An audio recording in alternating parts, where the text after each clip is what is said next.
Wer hätte das gedacht? Ausgerechnet der ehemalige Reality-TV-Star Donald Trump kneift vor einem zweiten TV-Duell gegen Kamala Harris. Und das, obwohl Trump in Sachen Fernsehdebatten der erfahrenste Präsidentschaftskandidat aller Zeiten ist. 7 TV-Duelle hat er seit 2016 absolviert. Aber jetzt reicht es ihm erstmal. Umso mehr richten sich jetzt alle Blicke auf das Duell der Vizepräsidentschaftskandidaten am 1. Oktober. Für die Republikaner steigt J.D. Vance in den Ring, für die Demokraten Tim Walz.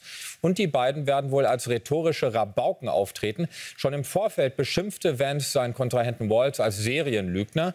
Und Walz wiederum stellte Vance als abgehobenen Freund der Milliardäre dar. Isabel Finzel mit einem Ausblick auf das Duell. Jetzt sind sie dran. Schlagabtausch zwischen den Vizekandidaten Tim Walz und J.D. Vance. J.D. Vance and his incredible wife, Usha. Donald Trumps Running Mate ist aufgewachsen in ärmlichen Verhältnissen, hat studiert, sich hochgekämpft, arbeitete für eine Investmentfirma, wurde zum Bestsellerautor. Die Verkörperung des American Dream. Ich verspreche, ich werde ein Vizepräsident sein, der niemals vergisst, wo er herkommt.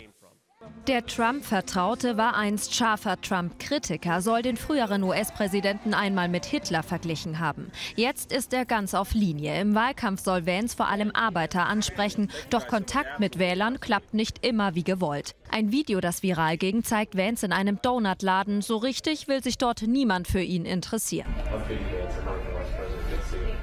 Er kandidiere für den Posten des Vizepräsidenten, erklärt Vance der Verkäuferin. Okay, ihre knappe Antwort.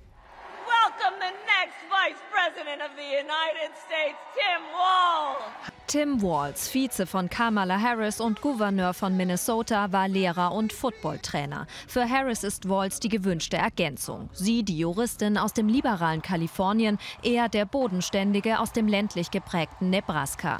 Auch für ihn läuft nicht alles rund. Im Wahlkampf wurde etwa ein 30 Jahre altes Polizeifoto von Walz hervorgekramt. Die Polizei erwischte ihn damals mit Alkohol am Steuer. Er fuhr zudem zu schnell, wurde verhaftet. Heute trinkt er nach eigenen Angaben nichts mehr. Beim Parteitag der Demokraten im August stichelte Walz schon gegen seinen Kontrahenten Vance. Ich kann es kaum erwarten, mit dem Kerl zu debattieren, wenn er vom Sofa aufsteht und auftaucht.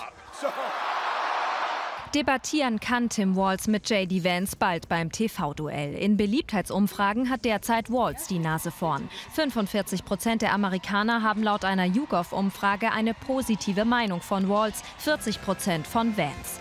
Das TV-Duell, ein Kampf um vielleicht entscheidende Zuschauerstimmen. Wie wird J.D. Vance jetzt auch Donald Trump unterstützen können, der in den letzten Tagen und Wochen in den Umfragen nach unten gegangen ist? Das heißt, der Druck ist ganz klar auf der Trump-J.D. Vance-Kampagne. Und ich glaube, Donald Trump wird zuschauen und natürlich auch sehr, sehr hohe Anforderungen an J.D. Vance haben.